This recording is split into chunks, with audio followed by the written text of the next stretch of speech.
Good afternoon, ladies and gentlemen, and Minister Mentor Lee, thank you very much for sharing all those old stories with us. I'm sure a number of us were very touched hearing from you in particular. We have about half an hour with Minister Mentor Lee, and it is a rare chance for you all to be able to ask him questions, and I encourage you to do so. If indeed you do ask a question, we would like to ask you if you could please state your name and the organization you're with, and then proceed by asking a question, preferably in English, for my sake. I'd like to start, Minister Mentor Lee, in picking up with the last part of your speech when you talked about Hong Kong and not really knowing the circumstances because you do not live here. Obviously, you know we have had what we call a changing of the guard with our former Chief Executive Tung Chee-hwa resigning. I wanted to ask you whether you thought he was a victim of circumstance or of the times. That's a loaded question. Which I'm sure you can answer very well. First, let me say that I'm a friend of C.H. Tung, have been for many years. I knew him when he was a shipping executive.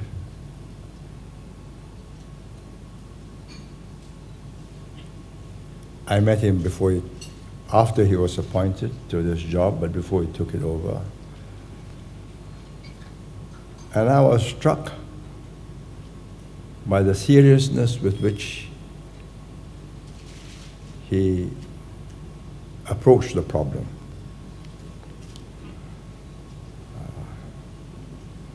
In retrospect, I think he was too nice a man, not sufficiently young and nimble. He wasn't a street fighter. In the Hong Kong situation, with people out in the streets, you want a street fighter.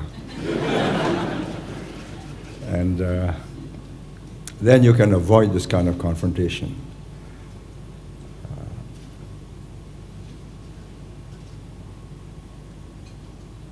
I think that episode is over. You now have to decide what you're going to make of your future. You can make the life of the next chief executive as onerous and burdensome by making demands which you know he can't support, because there are limits as to what you can do within the one country, two systems. Or you can accept that there are these limits, and within those limits you can thrive and prosper, as indeed the Chinese leaders have shown that they are not unhelpful. I mean, when I was last year, before all these changes and allowing your companies special permission to operate in China and tourists to come without let or hindrance, the economy was not as buoyant. Now your property prices have gone up by 40%. But please remember that the same tap that was open can be shut.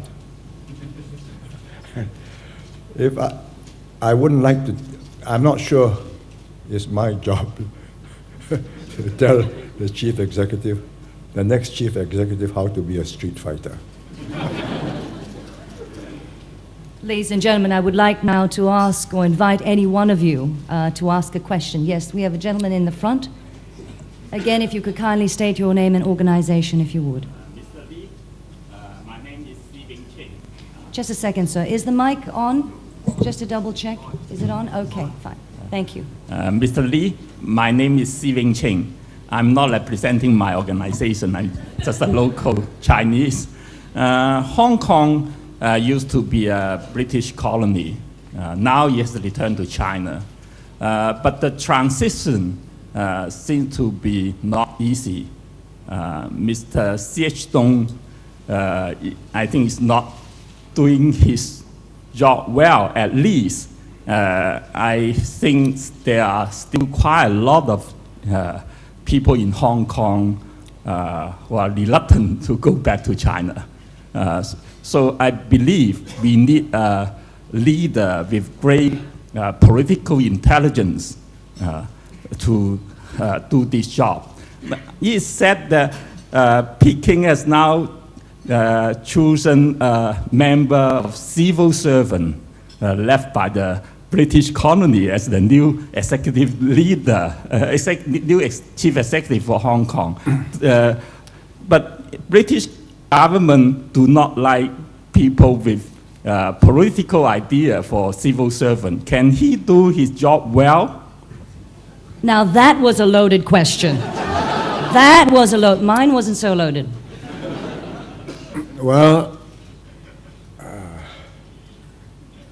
I'm walking on eggshells.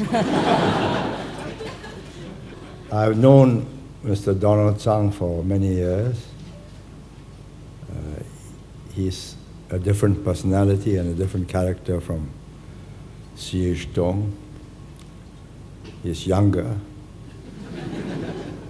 Maybe he will learn some of the tricks. If not, I'm not sure he wants to be a street fighter. Let me put it in a simple way. This is a very difficult job. I think it was the Economic Times in Hong Kong who asked me in 1996 or 1997, before the handover, if I were a Hong Konger, what would I do after Hong Kong returns to the mainland? I said then that if Hong Kong offered opportunities for growth, prosperity, business, I would stay. But if it didn't, I would leave. He said, won't you consider politics? I said, no. He said, why not?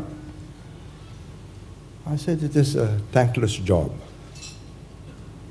You have a master in China. You have subsidiary masters in Hong Kong. And what Hong Kong was led to believe it wanted in the last few years of Chris Patten and after Tiananmen is what the leaders in Beijing cannot give. Beijing has no intention of allowing Hong Kong to be a pace setter or a Trojan horse or whatever metaphor you wish to choose to try and change the system in China. Anything you do here in Hong Kong which does not disturb or can become an example of what China should do, that they are prepared to allow. But anything that will encourage or surreptitiously induce people in Shenzhen or Guangzhou and then up the coast to try and say, yes, yes, you know, like the Middle East, we have elections in Iraq, elections in Beirut, elections overthrown in Ukraine, Kyrgyzstan, fraudulent elections, president flees. I think that is not a likely scenario for Hong Kong. You want peace, you want stability, you want growth, you want to shout your hearts out, but not at the system in China. You do so. But if you try to influence the course of events in China, by examples and say, look, this is a better system, I would think that is not likely to win enthusiastic support. I speak on general principles of what I know them to be. And if I were a Hong Konger today, I'd stay and do business. And I think you can do good business. Now I invite another question, and if I could kindly ask you, because of our time constraints and to allow other people to ask questions, whether you could keep your questions brief. Thank you. The lady in the corner. If we could have a roaming mic, please.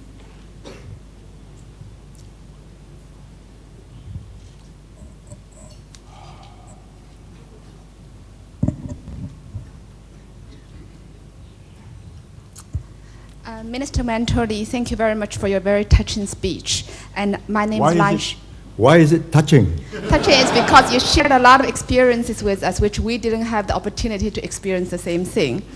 And my name is Lan Shi. I work for Citigroup. I have a question. You have spoken very highly of Mr. Deng Xiaoping, and certainly we believe that he has transformed China that no other man has ever done. But if you were in his position, would you have done anything different than what he had done for China? How can I answer that question? I was born in the wrong time. I was born in the wrong place.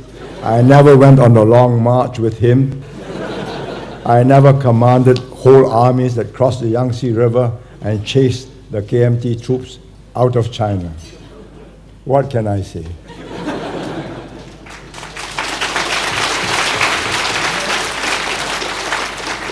We have another question. The gentleman to my right. Minister Mentor Lee, I'm Stuart Winchester. I work with Allianz Global Investors. I'm most obliged to hear what would be the most difficult decision you had to make in your life, and if you could tell us a little bit how you came to making that decision. I've answered this question so many times.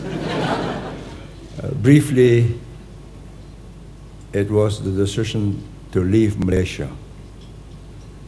We spent so much of our lives, political lives, bringing about the merging of Singapore with Malaya. If you don't know the history, Singapore was part of the Strait Settlements, Penang, Malacca, Singapore. They were British colonies. Then the rest of Malaya were 9 Malay states. At the end of the war, the British decided that they would have to give up Malaya, but they wanted to keep Singapore. So they put Penang and Malacca into Malaya, formed the Malayan Union, and there were protests by the Malays that didn't want equal citizenship. So they became a Malayan Federation, and Singapore became a colony. We spent many, many years to bring about a reunion of the territories, because that was our hinterland. We get our water from Johor. So to cut our ties,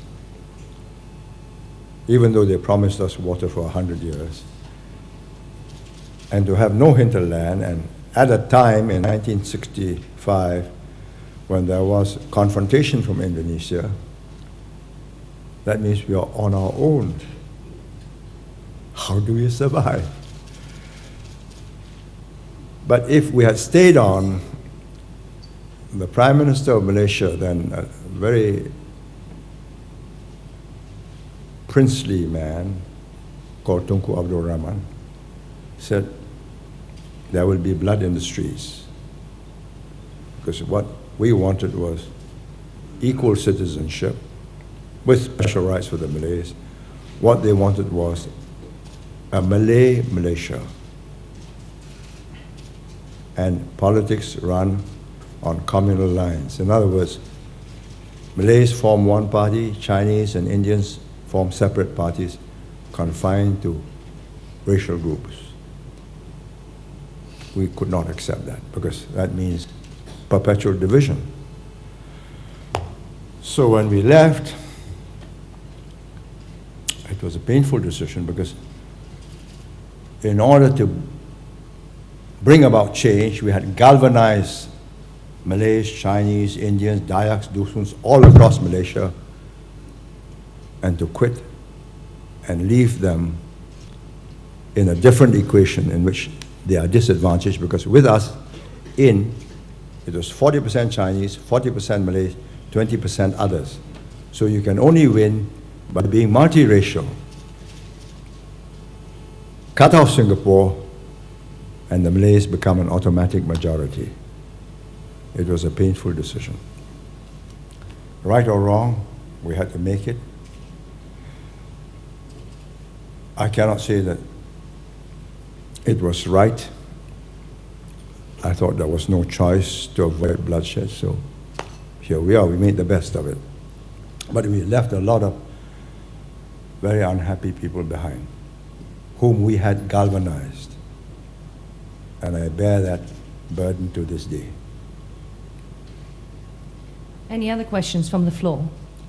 Yes, the gentleman again on my right.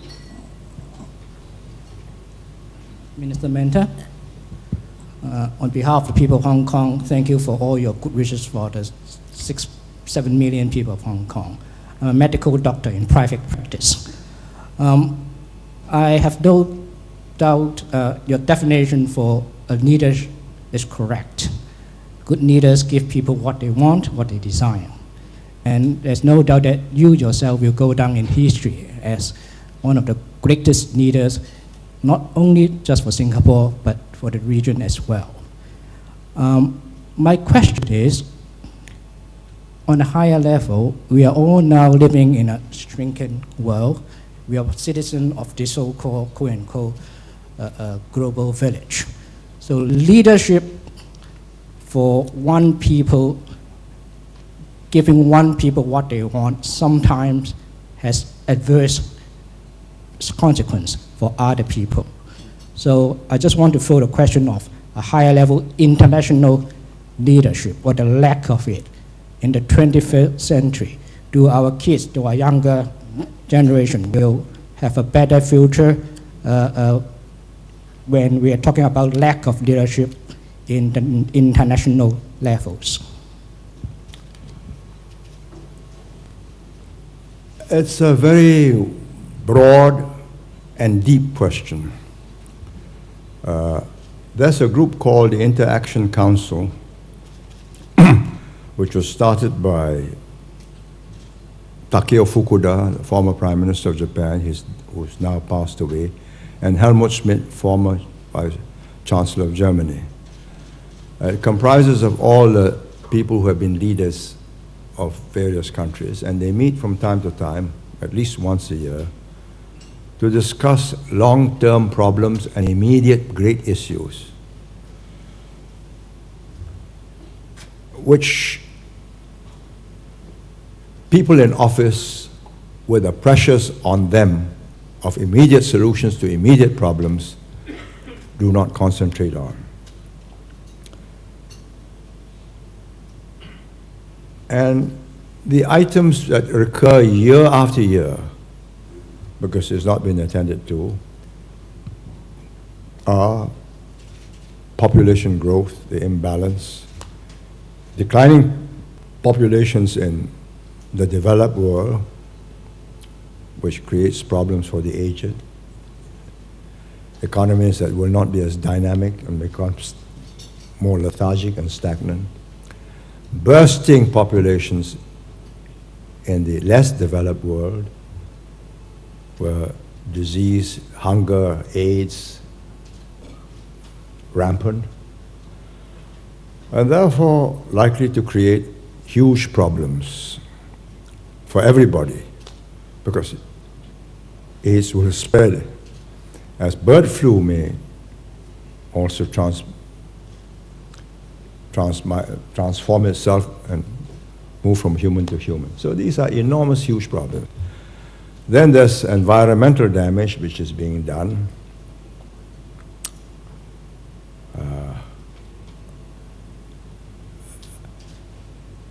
The Americans have not signed the Kyoto Protocol.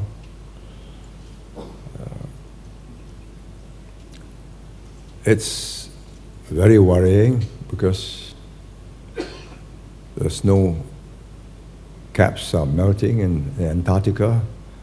Polar bears are disappearing. I mean, if you watch from time to time, you get this, not just Discovery Channel, but BBC, and it's impinging on the consciousness that something fundamental is happening to our planet, which will change our lives. So if you ask me, energy depletion,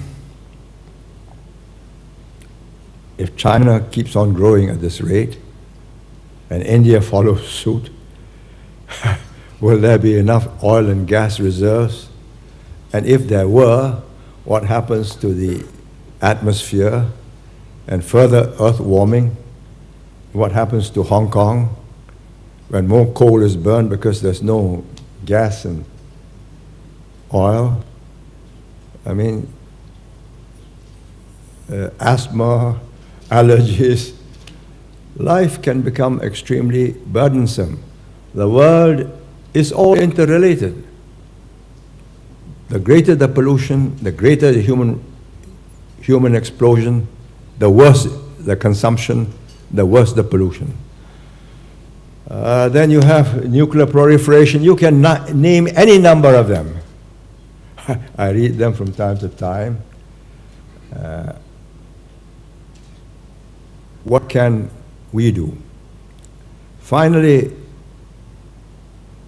you have to leave it to the leaders of the big countries, the biggest of which, the most powerful of which is the US, to set the lead.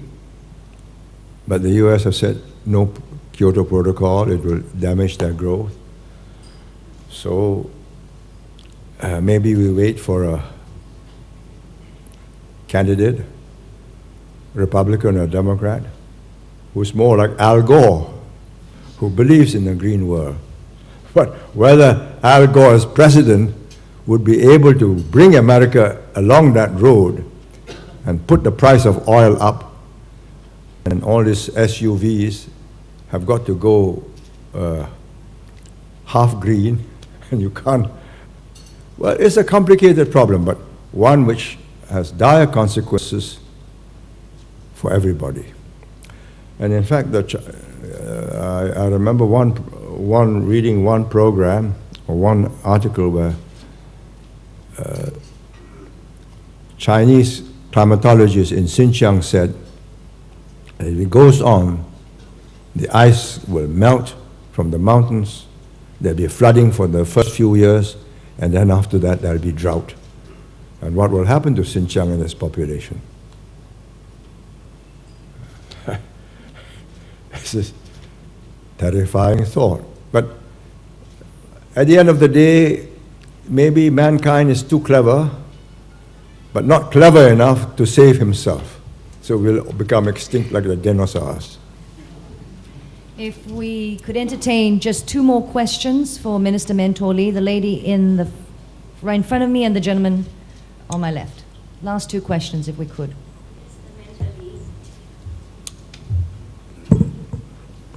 I am Mrs. Jenny Lee. Born in Hong Kong, went to Hong Kong University, taught English part of the time in America, lived my 5 years out of the last 12 years in Singapore.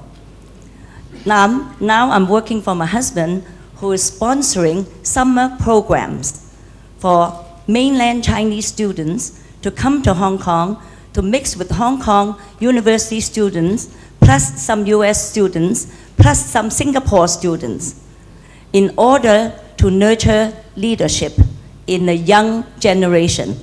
Last year, for instance, we went to Singapore for the last 2 weeks of our program, and we had 14 of the NUS best students with us.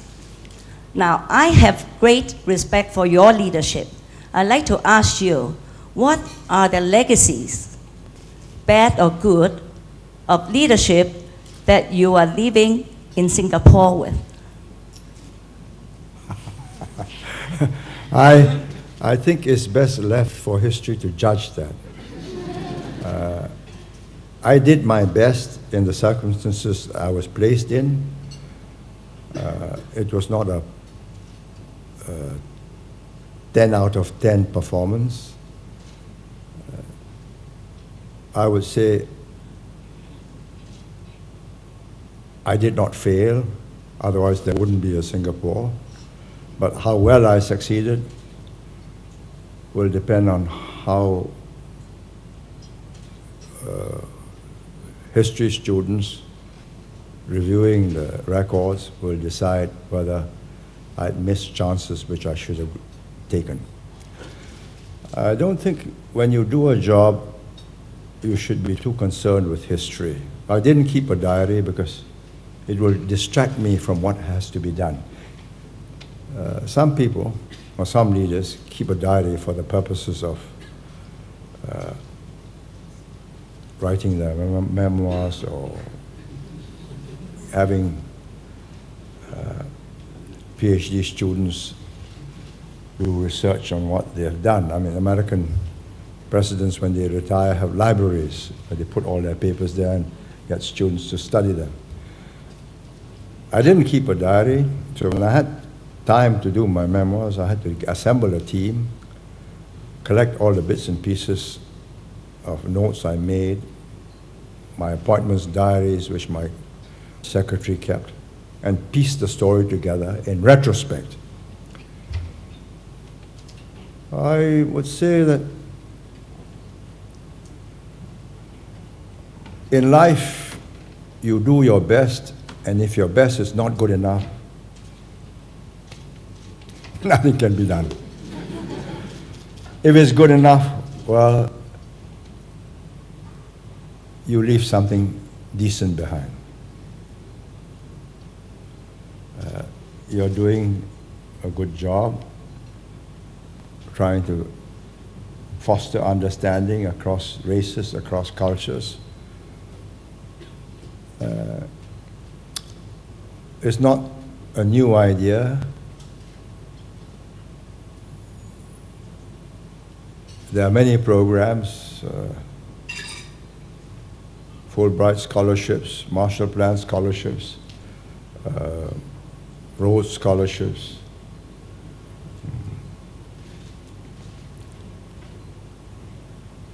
At the end of the day, I think the world will have, whether we survive in a multipolar world, which I think will come about, whatever the wish of the Americans to remain a sole superpower, I think they may remain for 50 years, maybe 60 years. But by the end of this century, it will be a multipolar world. There'll be the US, there'll be China, there'll be Europe, maybe not a military power, but definitely an economic power and a separate power in foreign policy, because it's quite clear to me that the Europeans are going to be a different center of thinking about what the world should be.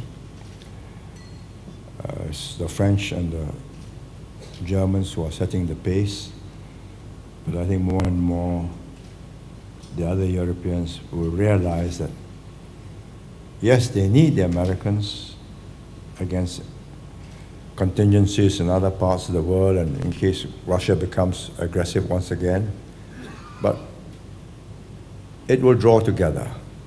And even the British over time will find themselves more Europeans than they really want to be. And there'll be India, and if you believe the economists, there's Brazil and a few other countries. So it'll be a very different world. And if they produce kind of leaders who understand that you need a accommodation in this kind of an interrelated, interlocked world, then maybe institutions may evolve to allow this kind of coordination and cooperation. I was interested to read a report from our mission in Beijing. I'm supposed to go to a forum in Po'ao later this month, or later next month. This is March, in April, to talk about the kind of future China sees for itself. And it's been carefully thought through, a very well-crafted, well-thought-out series of concepts which shows that they want peace, which shows that they want 40, 50, if not more years of quiet to develop. And the points in Chinese style, they put it as 3, 2, 1. Three are the three big problems China faces.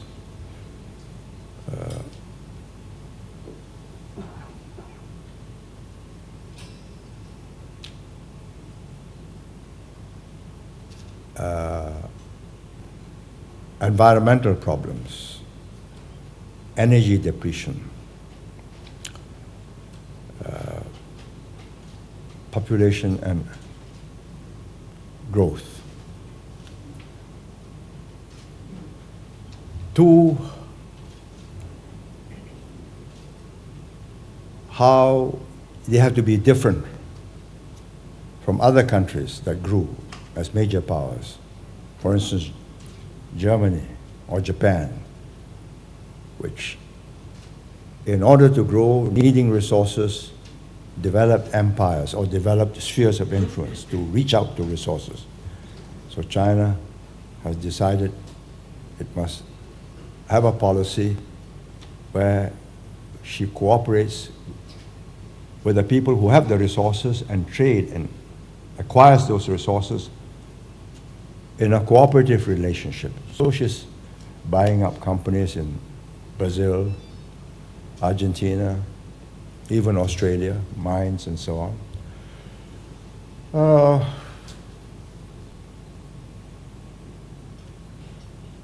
It's well crafted and well thought through. In other words, they understand that if they embark on the same policies which previous great powers have taken, there will be conflict and they may never arrive. So I take that as an optimistic sign of what they want. But whether that is what they can achieve is a different matter. Because this generation that does this thinking and is imbued with these thoughts is a generation that went through revolution. There are men in their 70s, went through the Cultural Revolution, paid bitterly for all the mistakes they have made, and know that to transform China, it is a task for generations, not a task for 10, 20 years, to educate the people to get the western provinces and the northwest up to the same levels as the coastal provinces, or at least less of a disparity, will be immensely difficult. And that they are not going to go back to either Han China or Tang China, where they were the sole power as far as they were concerned. The known world, they dominated. They were the only world.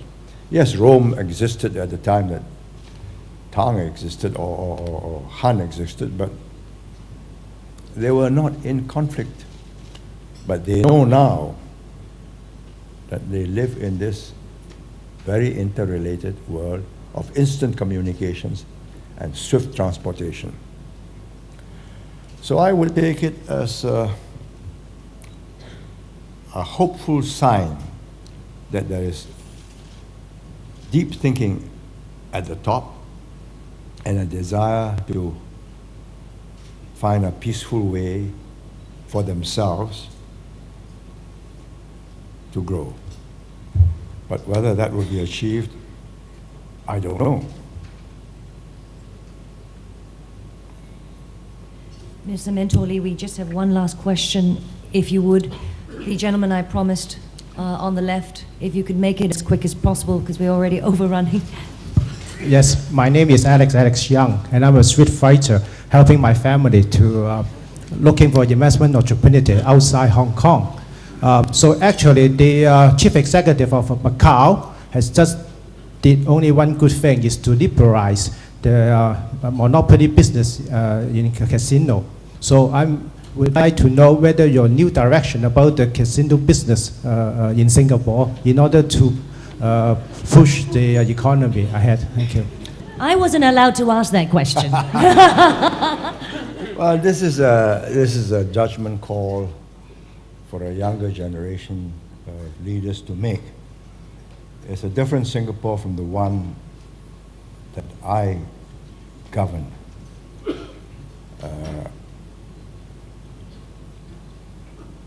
I am dead set against gambling. I don't believe you get rich by gambling. The only kind of gamble I ever indulged in was during the war when I was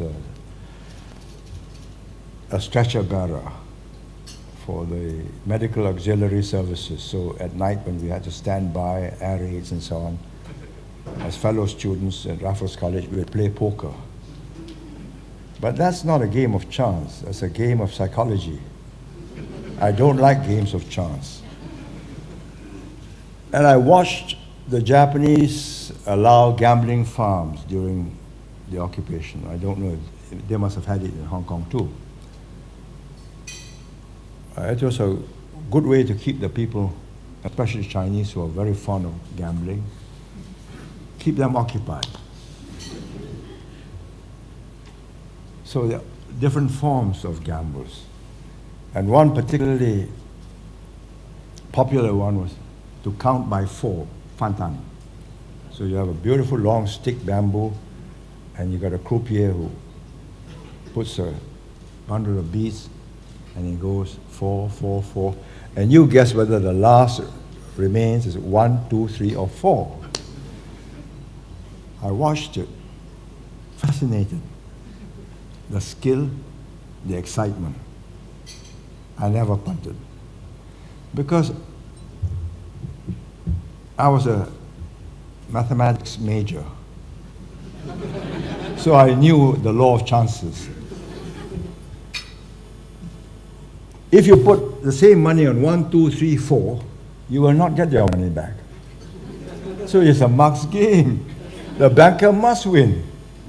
You put $1 on each, you win, you get $3.50. He's taken 50 cents. So win or lose, he wins. You have lost. But we now live in a porous world. I've got cruise ships that come in every day. And many of them sail nowhere. They just sail outside territorial waters. And in fact, one of our entrepreneurs runs such a cruise ship. And he told his friend who told me, he says, it's a max game. He wants to have the casino on land. He says, the ship goes out for 3 days. The man loses his money in 1 day. After that, you're feeding him the next 2 days for nothing. So, let's have the casino on land. He loses his money, he goes home to eat. Now, if he's going to lose his money on board the ship, or he goes to Batam, which is about half an hour by ferry, or he goes to Genting in Kuala Lumpur, which is about 30 minutes by air and another half an hour. Well, why not have one in Singapore? And we've got really marvelous integrated resorts like Las Vegas, where, according to the proposals, the casino is only a very small part of it. No more than 30 to 40%. The rest is conventions, hotels, theme parks, water parks, all sorts of beautiful things. I mean, you have hara, you have sands, you have wind. They are big players. I mean, it's on the Dow Jones SEC quoted.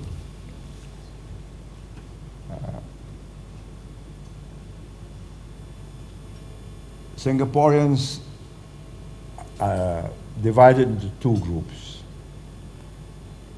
The older generation are like me. I sat down at one dinner over the Chinese New Year, and they were all my age, or about my age.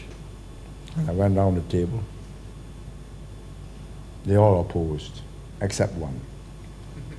And that one ran a casino in Queensland. But the young have said, no great deal. So what? So the man who ran a casino told me, he says, I read somewhere that in Australia, after they had casinos, there were more suicides. He says, yes, that's only in the first few years. After that, it levels off. People know you can't win, and you've got all kinds of support groups that tell us. There are people who have got this kind of gene, like an alcoholic has a special gene where once you start drinking, you can't stop you. The gene gets stimulated. So similarly, the thrill of win or lose in a few minutes, in a few seconds, gives an enormous surge. Well, if you got that gene and you lose money, that's too bad. So my colleagues have thought of a very effective way to ring fence. They use the word ring fence. So if you decide that your family member is likely to have that gene, you can apply and he will be barred from the casino. So he's saved. But that doesn't stop him from going on the cruise ship or going to Batam or going to Macau or going to Kuala Lumpur. It's a tough call, but as I've said, leaders are for certain times in certain places. My job is that of a mentor. I'm not the Prime Minister. My son is. He's made me a mentor just to remind everybody that I'm not in charge.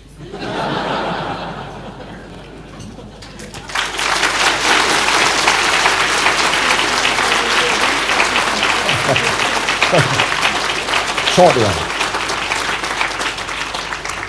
I've just been asked to take one question, and Minister Mentoli has agreed for a very quick one question from our very patient media this afternoon. So if you could quickly have a representative who would like to ask, yes, the gentleman at the back, if there's a mic, one very quick question. Mr. Lee, how do you feel that... What do you represent? Sorry. I'm To Han Shi from the South China Morning Post. Yes. Do you feel that Singapore industry is losing its competitiveness given that Hong Kong businesses employ 10 million workers in Guangdong province to set up the factory of the world, churning out 3/4 of the world's microwave ovens and shoes and toys, you know? Well, I was asked that question once by one of your secretaries several years ago. We were having lunch here. We had a different consul general, so it must be about 5-6 years ago. And he posed the same question to me. Why are you still in manufacturing? My answer to him is very simple. First, if I were in Hong Kong, I would do exactly as what you're doing. because it doesn't make sense when you can get a widget produced in Zhuhai or Shenzhen or Zhongshan for 1/3 the price, and you can control your operations from here and go down once a week or every other day as you like. And in any case, if you don't do that, they are going to do that, and you will be undercut. But the result is you have, depending only on services, you have volatility in your employment. So whenever you have a downturn, whether you have SARS or whatever it is in your tourist trade and other services go down, you are landed with an unemployment problem. We decided to keep 25% of our GDP in manufacturing. And we believe we can keep on upgrading, and the lower end can move out to Batam, to Malaysia, to Thailand, to the Philippines, to Bangladesh, and we keep on moving up. Value add, we do. Testing, we do. They go out, our supervisors go out, our managers go out. The day my neighbors can educate their people to as high a level as we are educated and skilled, that day we'll have to change policy. But I think we are 10, 15, maybe more years, and we are educated in English. They're educated in Bahasa Malaysia or Bahasa Indonesia or Thai or whatever. So we have a certain edge that gives our workers, our managers, our accountants, that value add. That stabilizes the unemployment. So we never had the kind of unemployment when as you had in Hong Kong when your economy turned down. I think you went up to about 8-9%. Ours reached 5% at its worst with SARS, and we've gone back to 3% because we've got this ballast.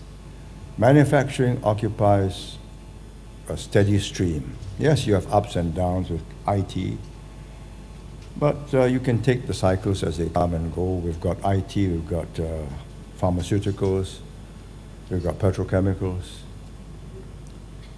We think we can stay in the business. But my successors have got to keep on relooking the problem, revisit the issue, watch the competition, see how good the upgrading of education and skills are in our environment and our surroundings, and how far ahead we can remain.